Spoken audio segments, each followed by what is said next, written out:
Hey, everybody, welcome back to the Modern Customer Podcast. I'm your host, Blake Morgan, and today we have a repeat guest.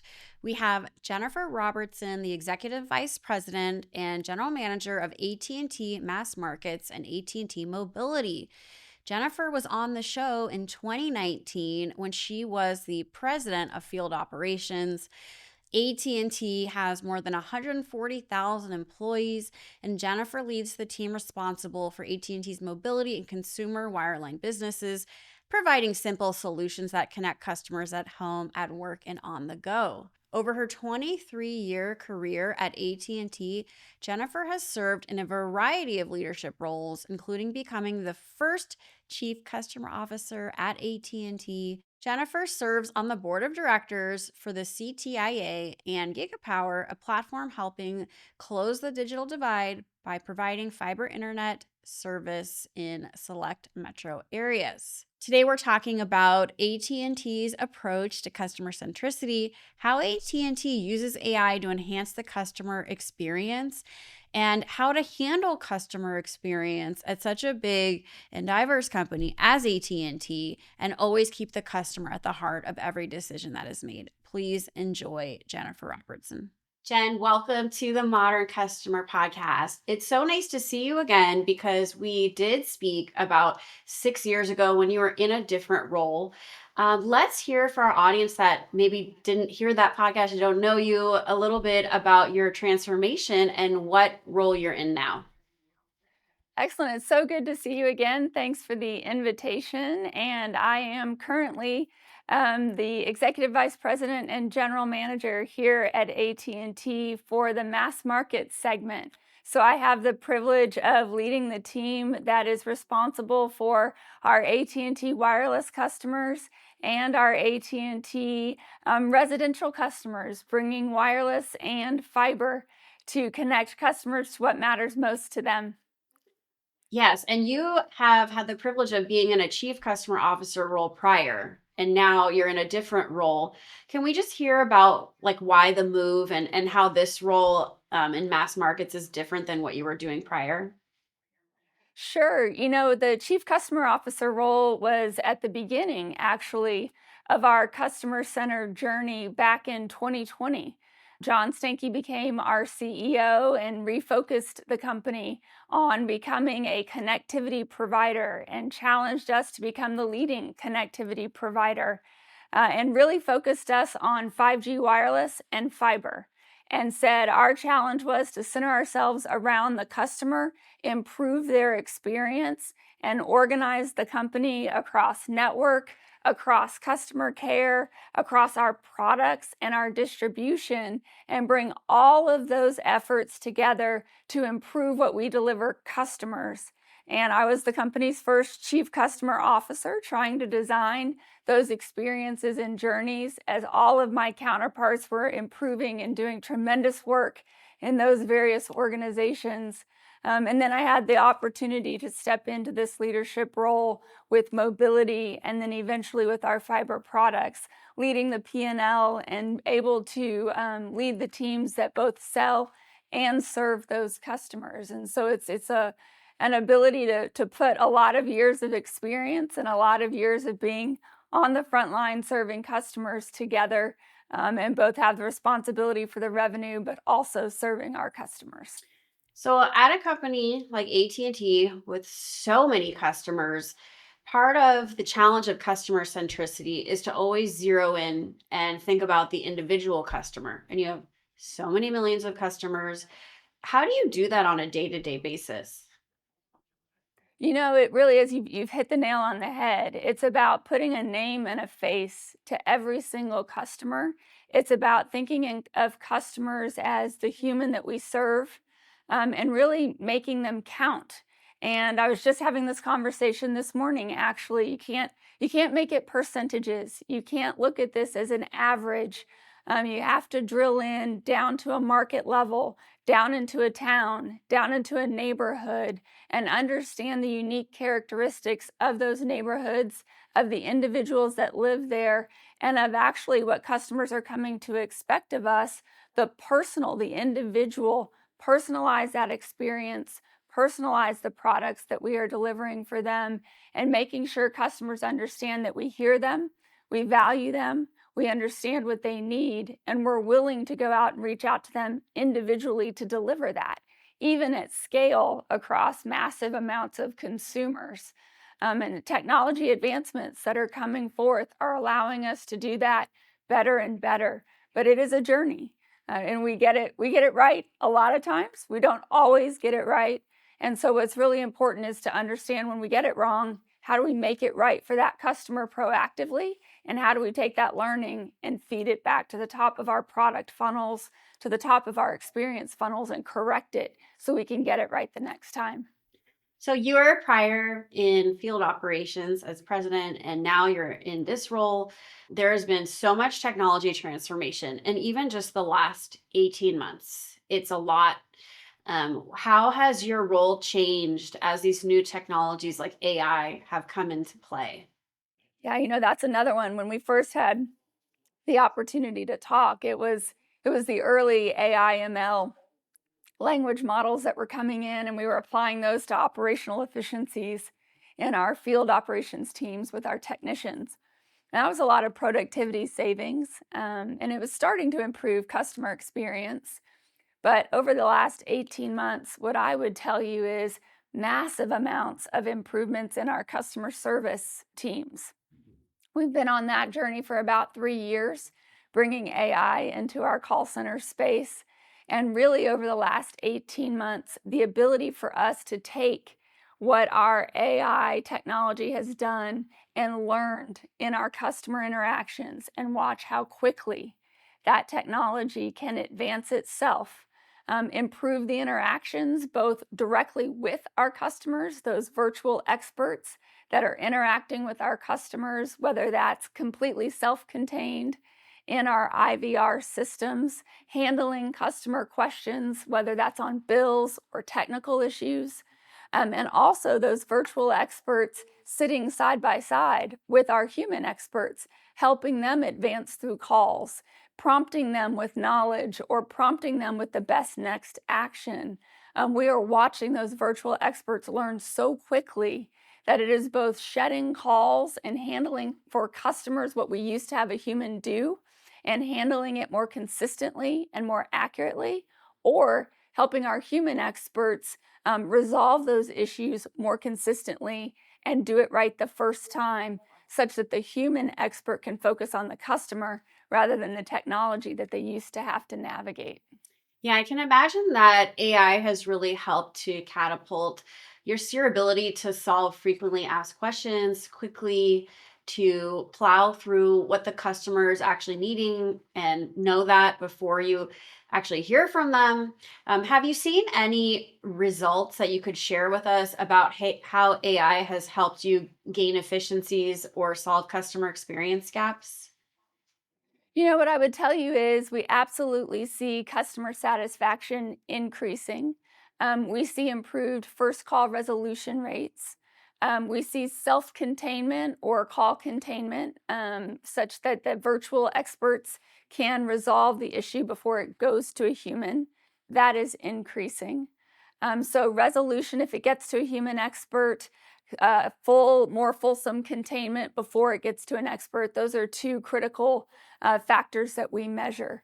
Higher satisfaction when it does get to a human expert is another one. That's a direct correlation to the first call resolution. Those would be three key metrics that we look at. Faster time to resolve is an output eventually as our human experts get used to the technology. But more accurate response and first call resolution is the one that we primarily look at.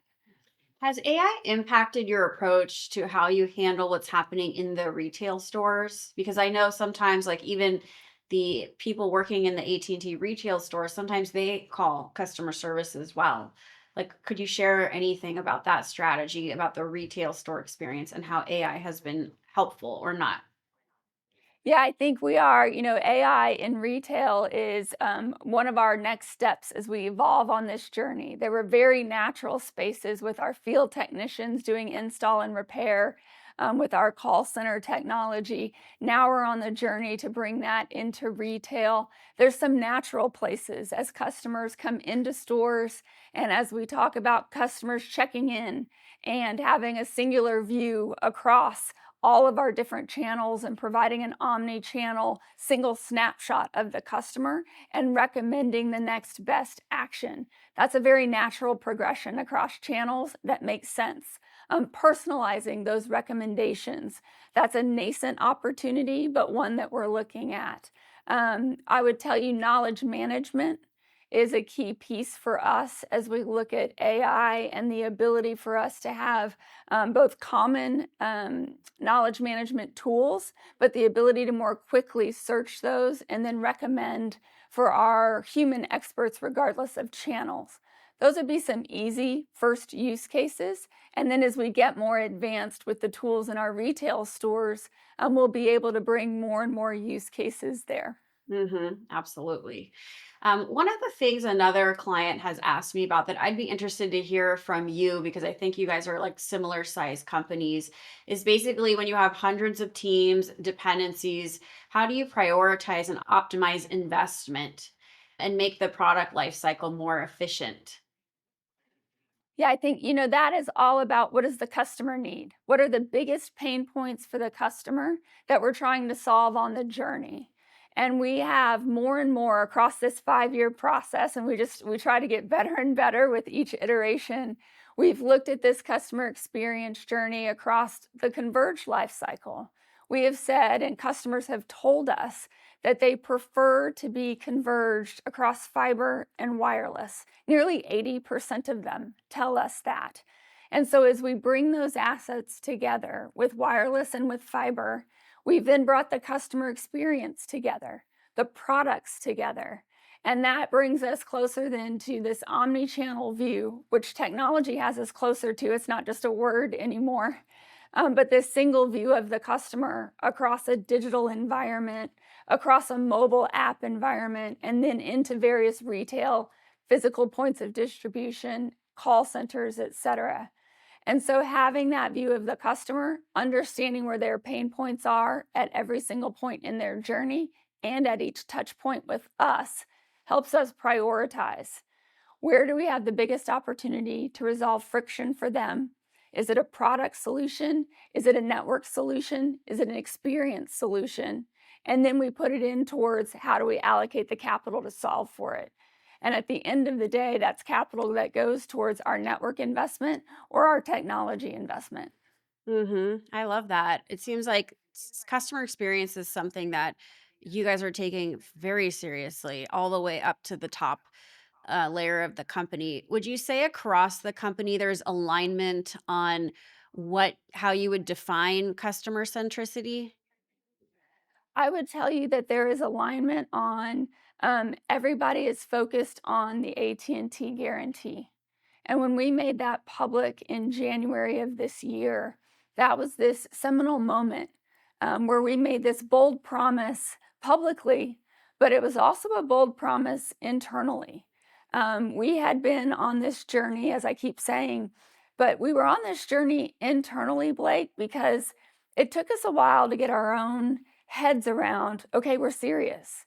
It takes a while to get a company this large and complex with, like I said, network, technology, distribution, care, everybody getting their own organizations organized and executing in their lanes, and then locking arms across to say, okay, this is how we're going to operate together and around the customer. And we had to get our own house clean. And we had to really figure out how are we going to execute for the customer. And in January of this year, we had the data, the research from customers that told us, okay, they trust us to go out and say that we actually do serve the customers. Customers believe it when we say Mhm. that we can guarantee our services. So when we went out and said the AT&T guarantee, the first and only still in the industry that goes on fiber and wireless, customers believed us and our frontline employees believe us. And from the top down, we all said, we're here to serve you. Mhm. And so it goes through our scorecards, it goes through all of our meetings. It's a commitment to us saying, what do we need to do to remove roadblocks and what do we need to go invest in? And so that is a platform that we just keep building on. And it's been a cultural movement. Yeah, I like the word trust that you said in your answer because customers, you have to get them to trust you. And if you don't have a good say Mhm. do ratio, they're just not going to trust you. So, how would you encourage our audience today that are trying to establish trust with customers? What can they do to improve that relationship based on trust? I think there's a handful of things, and it's not very complicated. The first is transparency. The second is consistency. And the third is you have to just acknowledge where you get it right, and you have to acknowledge where you get it wrong. And when you get it wrong, make it right. Mm-hmm. And so it's just that simple. So if you can come out and say, I'm transparent, I'm doing things for the customer, I'm straightforward, I'm going to keep it simple, and then I'm going to be very consistent with that. I'm not going to change the game on you in the middle, which we've tried to be very consistent over the Mm-hmm. last 5 years. And then we're really big. We're really complicated. We serve over 100 million customers across all of our products. We aren't going to get it right every single day, but we are committed to getting as close as we can. And when it goes wrong, we're committed to making it right so that customers don't have to come to us. Across those three things, we've found that customers really respond well.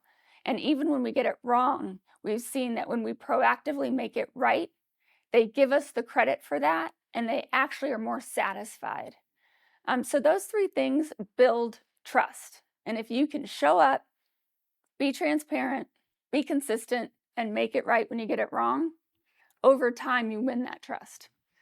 It's easy to lose, but it's kind of that simple and a long time to win. Yeah, that's absolutely correct. I love that. And I love that you say admit it when you get it wrong. Just admit it, own Right, it, and then fix it quickly. I think that's a right. simple, sometimes like easier said than done because it's our ego as well. But I think it's so important. For our Mhm. audience, you have been standing up for the customer for a really long time inside of AT&T. It's not always easy to be the voice of the customer. Do you have any advice for other practitioners that want to build these customer experience programs? And it sounds so easy, like the way you describe it, but it's not easy. So do you have any tips for other practitioners that also want to be the voice of the customer? I do think the hardest part is building the business case, right? It's always the how do you build the business case around customer experience? And the fundamental fact is great customer experience costs less. It just does. When you deliver a great customer experience, you aren't solving all these problems all the time. And when you have to solve problems all the time, you introduce operational expense. You have more calls coming into care. You have more truck rolls for repair going out. You have more network operations if you're in a company like ours. You just introduce a lot of operational overhead. So if you can pull all that out, the operational overhead comes out. So it costs less. By the way, it increases revenue because if you have a great customer experience, you'll acquire more customers and you'll keep the ones you have.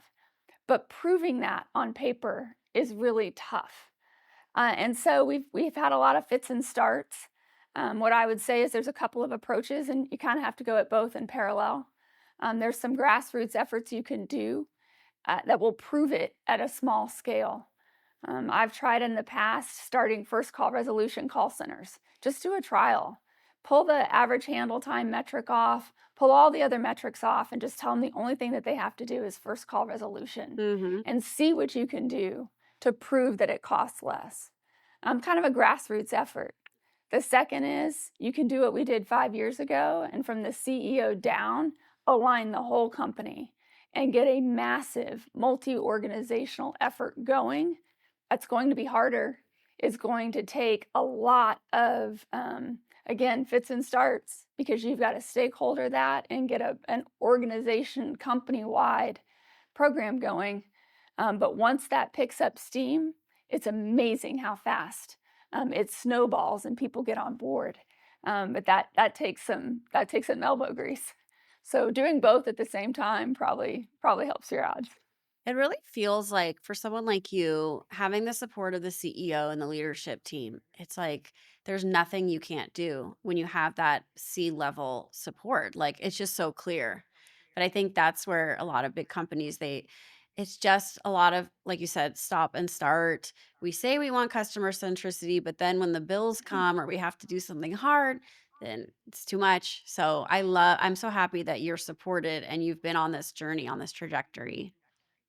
Yeah, it was the entire leadership team, our entire senior leadership team, and one meeting of walking in and saying, "Okay, we've taken it this far. It's going to take all of you and your support within your organizations," and that's the one ask I have.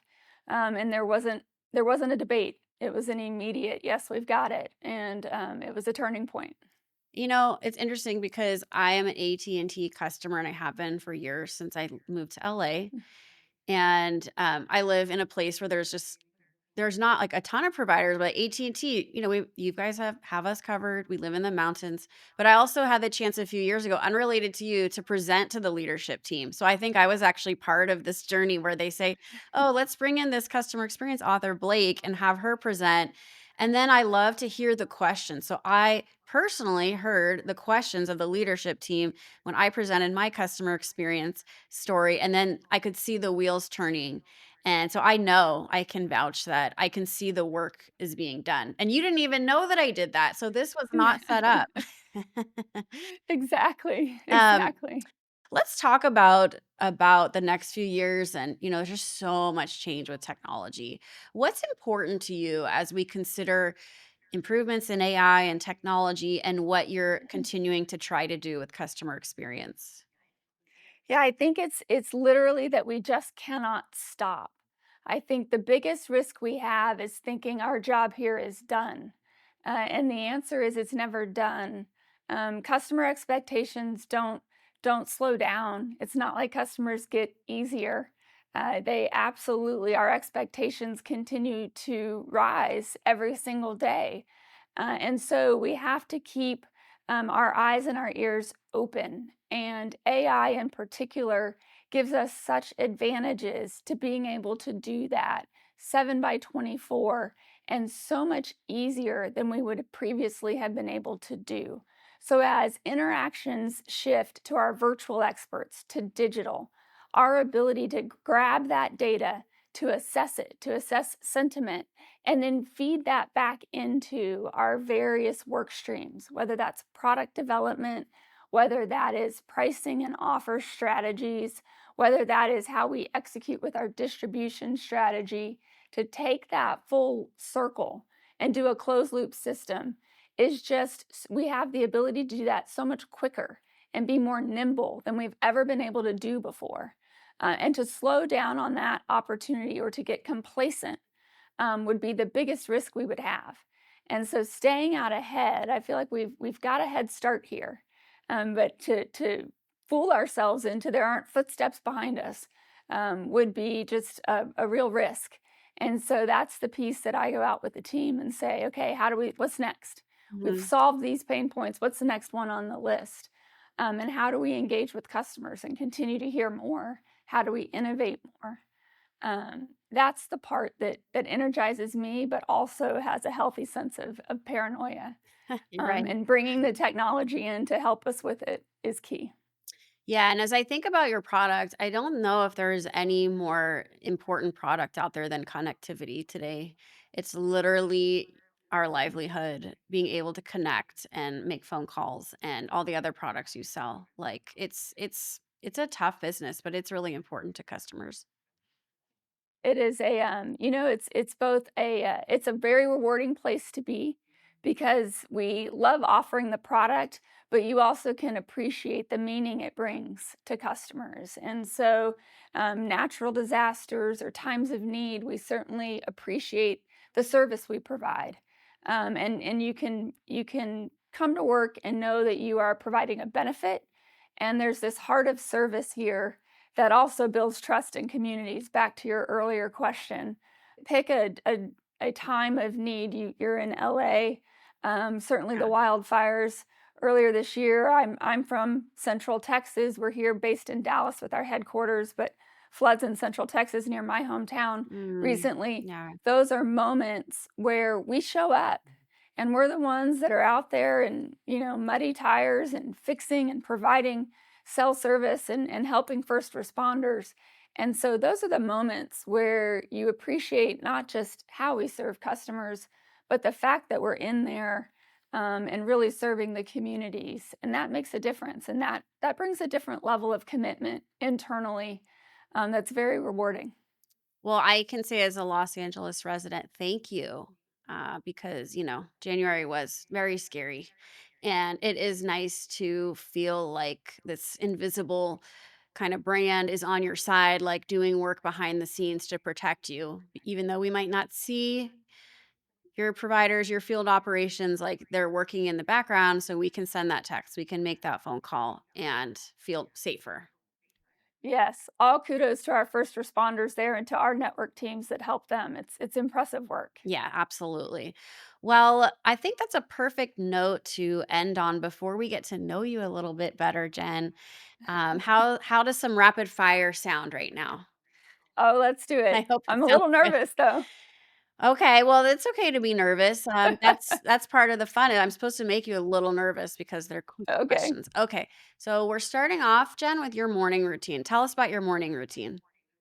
My morning routine is all about quiet. It is the only quiet time I have all day, and my family knows it. And so it is truly how do I get up, time to myself, catch up on news, and kind of prepare for the day. What am I doing? Am I talking to you? Am I talking to employees? How am I going to prepare and inspire not just myself, but others? Yeah, I mean, I can relate as a mom, like even just a few minutes of quiet is just so hard to find and so important. Exactly. What show are you currently streaming? Oh, we are currently catching up on The Gilded Age, and I'm about to start Sirens. Ooh, I started Sirens. It was recommended to me. It's pretty good. I love it. Okay. Um, what's your idea of perfect happiness? Oh, perfect happiness, time with my kids, with absolutely nothing to do, just being with them. Okay, well, now that you mention them, how old are your kids? I have a 20-year-old and a 12-year-old. Oh, so does the 20-year-old help you? He does, he's very helpful, especially with the 12-year-old. That's amazing. I have Yeah. a 9-year-old and a 5-year-old, and I always tell the 9-year-old, I'm like, "You're my leader. Help mommy. Come on. I know your Oh, little there you brother's go. annoying you, but you need to help me." Um, what is one mental health strategy for managing hard days?